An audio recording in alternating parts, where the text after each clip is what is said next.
Greetings in the name of our Lord Jesus Christ. And now I'm going to talk about the love of God. How should you love God? And why should you love God? Praise the Lord.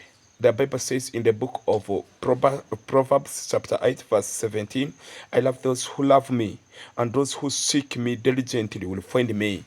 Hallelujah. Praise the Lord. You need to love God because the Lord loves you first. The Lord loved you first. Praise the Lord. You need to love him because he loves you the most. It is so painful to love someone and that someone is not loving you. So painful that someone have given you time, but for you, you are not giving that person time. The Lord have given you time. The Lord is in every second of in your life. The Lord have given you time. The air you breathe, the heartbeats. He is the Lord who controls them.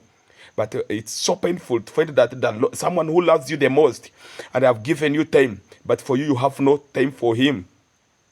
Hallelujah. Praise the Lord. Someone you love, you need to give him time. And if you love God, if you say that I love God, and then you are not giving him time, then you are lying. You are lying. Like a husband. If a husband say, "Oh, I love you, my wife," but he don't give her time, that is a lie. That is a lie. If a wife say, "I love you," but she's giving time to other men, that is a lie. That is a false love. Even the Lord needs those who love him to give him time. Hallelujah.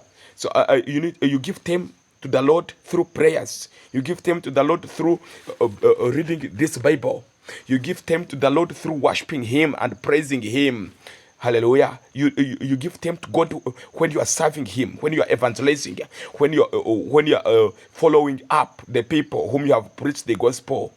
That's how you can give God time. You need also to be in the presence of God. You need to keep in the presence of God. You can't stay there all the years and outside and you say, I love God.